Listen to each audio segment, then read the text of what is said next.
I'm RJ Rita and this is Evening News. Welcome, News Live. Prime Minister Sheikh Hasina today said her government would actively consider giving enhanced credit facilities for goat and sheep rearers as experts develop a new variety of clothes mixing wool with jute and yarn. The cattle growers now get 5% credit facility, so it should also be applicable for promotion of other branches of animal husbandry. She said at a function at her office here as she was gifted when newly produced cloth items made of wool, jute and yarn. The Premier said, "We would surely talk to the Finance Minister in this regard and advise the goat and sheep rearers to avail the credit facilities provided by the Karmashangstan Bank and SME Foundation at a lower rate." Sheikh Hasina also extended her sincere thanks to the BLRI scientists for the new invention, saying it is really an epoch-making innovation. Country's rice stock will be increased to 10 lakh tons by August to ensure supply of the staple food grain and meet any emergency demand, Food Minister Kamrul Islam said on Thursday.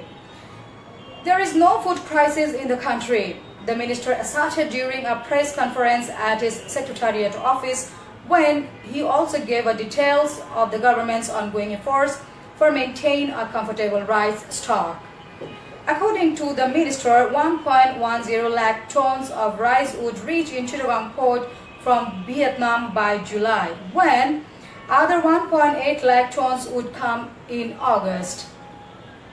A special team of physicians from Health Ministry reached Fozdarhat Infectious Diseases Hospital in Chittakundo of Chittagong this morning and collected blood samples of the children infected by an unknown disease. The medical team primarily suspected that the outbreak of the disease might have been caused by malnutrition. Civil Surgeon Azizur Rahman Siddiq says the reasons behind the fever couldn't be known yet, but the physicians primarily suspect that malnutrition might be the cause behind the disease. The samples have been sent to Chittagong Medical College Hospital for laboratory tests, he said. 9 children reportedly died of viral fever and 46 others fell ill in Hili Tripurapara of Chittakundo in the last 4 days till Wednesday. Dhaka court has framed the charges against 5 accused, including Ahmed Shafat and his aide Naim Ashraf, on charge of raping 2 university students at Banani Hotel in Dhaka.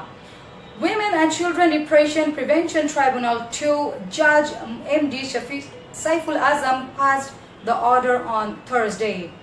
The court fixed July 24 for recording witness deposition in the case. Of them, Shafat and Naim Ashraf were charged for rape, while Sadman Saqib, Shafat's driver Bilal Hossain and bodyguard Ramat Ali for assisting in the offense. Based on information gathered in the primary investigation, it is apparent that Farhad Mazhar was not abducted. Rather, he left Dhaka and returned on his own accord.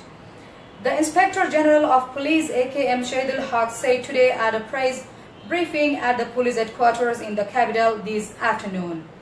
On to international news. US officials have decided to allow a group of Afghan girls whose visa applications had been twice rejected to travel to the country and participate in an international robotic competition, ending a saga that had sparked international backlash. Homeland Security Department spokesman David Lapan said the U.S. Citizenship and Immigration Services approved a State Department request for 6 girls from the war-torn country to be allowed in, along with their chaperone, so they can participate in the competition. A key congressional panel is set on consider a proposal that could impose tougher riders on civil and military aid to Pakistan and make such assistance conditional on Islamabad showing satisfactory progress in the fight against terrorism. The tougher language on Pakistan forms part of the 2018 State and Foreign Operations Appropriations Draft Bill, which will be considered by the House Appropriations Committee later on Thursday. The bill provides $47.4 billion in both regular, discretionary and overseas contingency operations funding. Now on to sports news.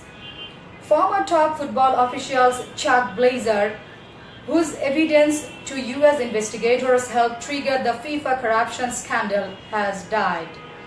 His lawyer said Wednesday. Blazer, who himself had been banned for life from all football activities for corruption in 2015, had been battling cancer up to his death. He was 72.